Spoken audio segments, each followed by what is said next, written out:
Old addition जो है 2016 का, उसमें है क्वेश्चन नंबर 21। न्यू एडिशन में ये क्वेश्चन नहीं है और मोस्ट इंपोर्टेंट क्वेश्चन है, ये ध्यान रखना।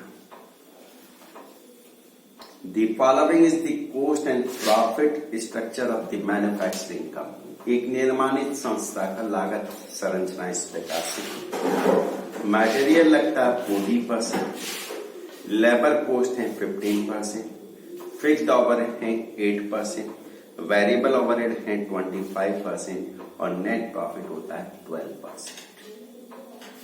Sales for the year 2014 were ₹4 lakh.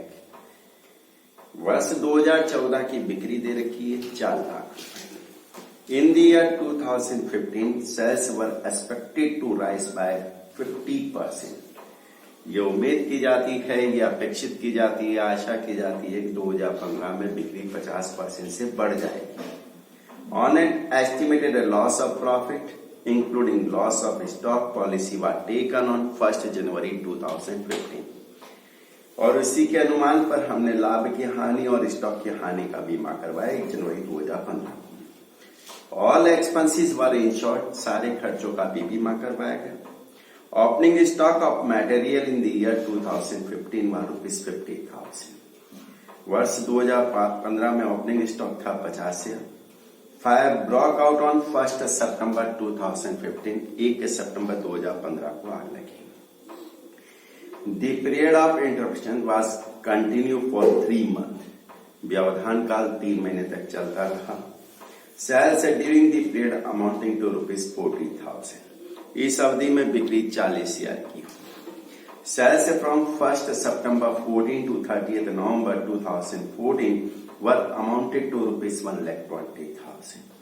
1 सितंबर 2014 से 30 नवंबर तक की सेल्स दे रखी है 1,20,000। The trend of actual sales in the year 2015 noticed that in the year 2015 the actual sales will be only 20% higher instead of 50%। वास्तव में यह पाया गया कि बिक्री में जो वृद्धि थी वो 50% की जगह 20%। Sales up to 31st August 2015 amounted to ₹1,20,000। Purchase of material from 1st Jan 2015 to 31st August 2015 ₹60,000। There were no opening and closing stock of finished goods as certain the amount of claim। Question number 21 old edition में है।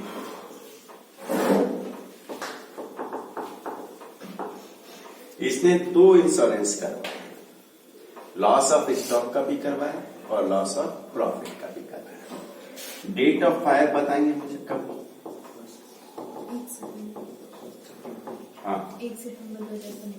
1 सितंबर 2015 को आग लगी। Fire broke out on 1 सितंबर 2015। व्यवधान काल कितने महीने तक चला था? इंडेमनिटी पीरियड 1 सितंबर 15 से स्टार्ट हुआ, 3 मंथ तक चलेगा। सितंबर से 3 मंथ काउंट करते हैं, सितंबर, अक्टूबर एंड 30 नवंबर तक ये डिस्टर्बेंस रहा।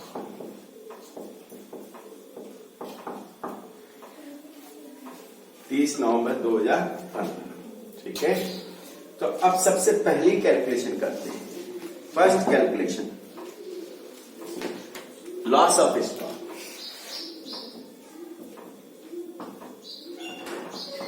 Calculation of loss of stock.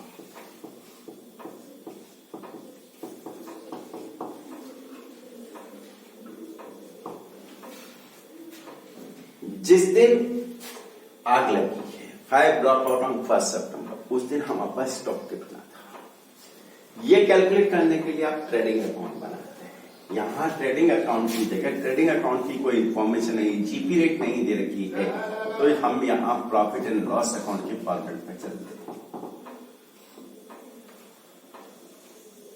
ये प्रॉफिट एंड लॉस, ये कब से कब तक का बनेगा? 1 जनवरी 2015 से हमारा ईयर स्टार्ट हुआ और आग लग गई 1 सितंबर यानी 31 अगस्त 2015 को हमारा क्लोजिंग स्टॉक कितना था उसकी बात करें। 1 जनवरी 2015 को फाइनेंशियल ईयर स्टार्ट हुआ और 31 अगस्त 2015 को क्लोजिंग स्टॉक कैलकुलेट करना है। ओपनिंग स्टॉक कहीं दे रखा, ओपनिंग स्टॉक कितना है? 1 जनवरी 2015 को 50,000 मिल गया सबको। उसके बाद परचेजेस दे परचेजेस दे रखी है कि फ्रॉम 1 जन 2015 टू 31 अगस्त 2015 कितनी? नीचे लास्ट लाइन में 60। और सेल्स कितना? इसी के आगे लिखा है 1,20,000। अभी तक हमने जितने भी क्वेश्चन किए थे उसमें जी पीरियड गिवन होती थी। अब जी पीरियड नहीं दे रखी है इसलिए हमने प्रॉफिट एंड लॉस पे। तो ऊपर आ जाओ फर्स्ट लाइन में कॉस्ट ऑफ स्ट्रक्चर में। कॉस्ट स्ट्रक्चर सबसे पहले क्या बतला? मटेरियल लगता है कितना परसेंट? मटेरियल तो आ गया, ओपनिंग स्टॉक को परचेज। उसके बाद क्या लगता है? लेबर चार्ज कितना परसेंट? किसका?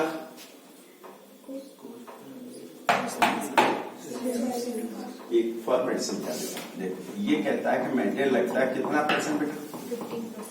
40%। लेबर लगता है कितना? 15%। फिर फिक्स्ड ओवरहेड लगता है 8%। फिर वेरिएबल ओवरहेड लगता है 25%। तो हमारी टोटल कॉस्ट 40 और 15 55 और 8 63 88 और प्रॉफिट है कितना? 12%। तो हमारी सेल्स है, यानी ये सारा कनेक्शन किसका परसेंटेज दिया हुआ है? सेल्स का। किसका है? सेल्स का परसेंटेज दिया है। तो यहां लेबर चार्ज निकालना आपको 15%। 15% ऑफ सेल्स 1,20,000 का 15% 18,000। लेबर चार्जेस के बाद दे रखा फिक्स्ड ओवरहेड। फिक्स्ड ओवरहेड दे रखा है 8% ऑफ सेल्स। कितना? 9,600। Variable overhead 25% of sales. कितना है? 30,000। और नेट प्रॉफिट है 12% ऑफ सेल्स। 14,000।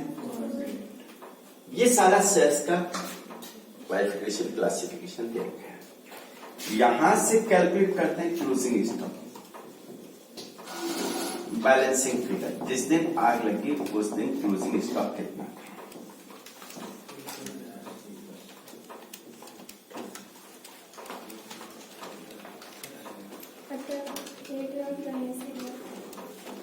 यहाँ की टोटल कितनी है? 1,82,000। उसमें से 120 माइनस किया तो सही आ रहा है। जिस दिन आग लगी उस दिन क्लोजिंग स्टॉक आया मेरे पास। Closing stock on date of fire. जिस दिन आग लगी उस दिन क्लोजिंग स्टॉक आया 60। कुछ स्टॉक बचा है क्या? देखना कहीं लिखा हुआ है क्या? स्टॉक सेव्ड कुछ भी नहीं है, तो इसका मतलब लॉस ऑफ स्टॉक आ गया।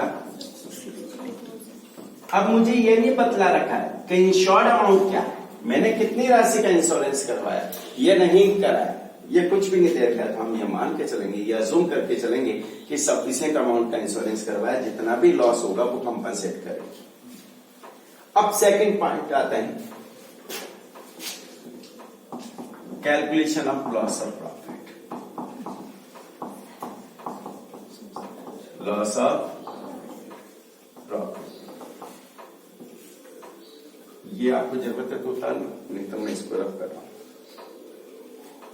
हटा दो इसको, किसी को लेना हो तो ले लेना।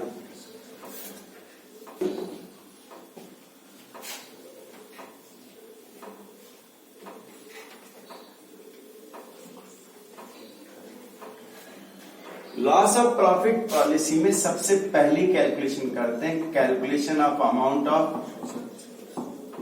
Of short sales.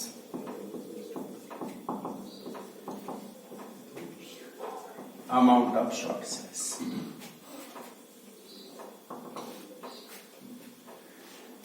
सेल्स लेते हैं इसी इंडेमनिटी पीरियड से रेटेड, लेकिन प्रीवियस अभी कंपैरिजन होगा। 1 सितंबर 2014 से 30 नवंबर 2014। आपको कह रखा है 1 सितंबर को आग लगी। 2015 में व्यवधान काल में बिक्री थी 40,000 पर। इसी अवधि में पिछले साल की सेल्स थे कितने? 1,20,000। 1,20,000। हर साल सेल्स इंक्रीज होती है।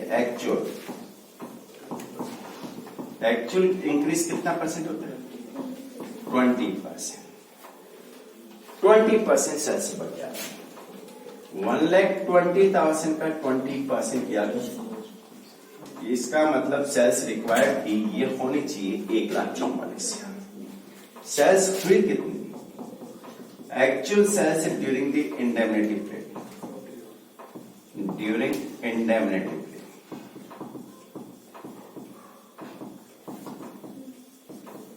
कितनी? 40,000। तो amount of short sales, amount of short sales कितना? 1,04,000। ये शॉर्ट सेल्स आ गए। सेकेंड पॉइंट जीपी रेट, ये भी अपने आप में इंपॉर्टेंट पॉइंट है। जीपी रेट का फॉर्मूला एक तो होता है आपके पास net profit plus insured standing charges upon में sales into 100।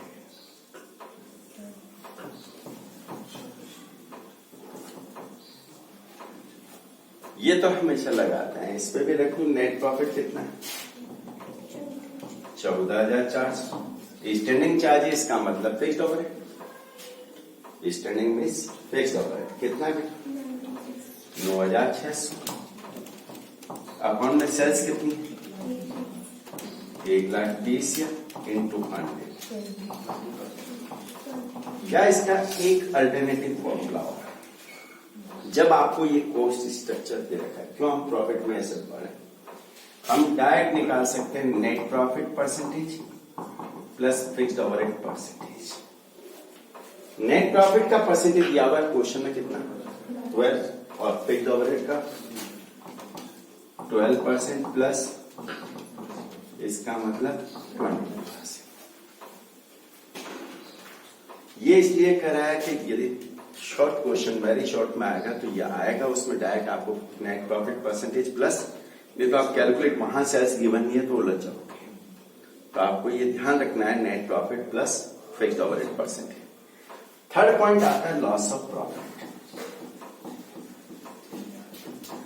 Loss of profit कैसे कैलकुलेट करते हैं? Amount of short sales into GP. Amount of short sales कितनी है?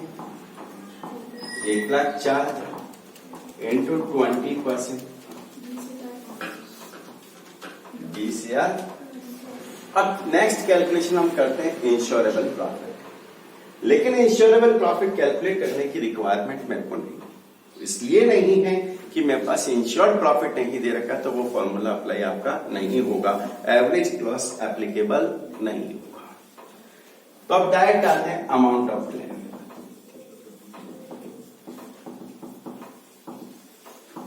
लॉस ऑफ स्टॉक कितना हुआ? लॉस ऑफ स्टॉक कितना हुआ उसका इंश्योरेंस कंपनी मुझे क्लेम देगी, कितना लॉस हुआ? और लॉस ऑफ प्रॉफिट कितना हुआ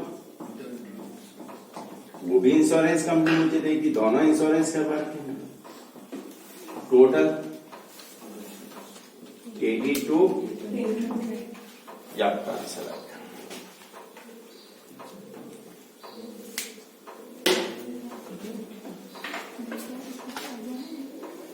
IMP जोन में डाल देना बेटा इसको।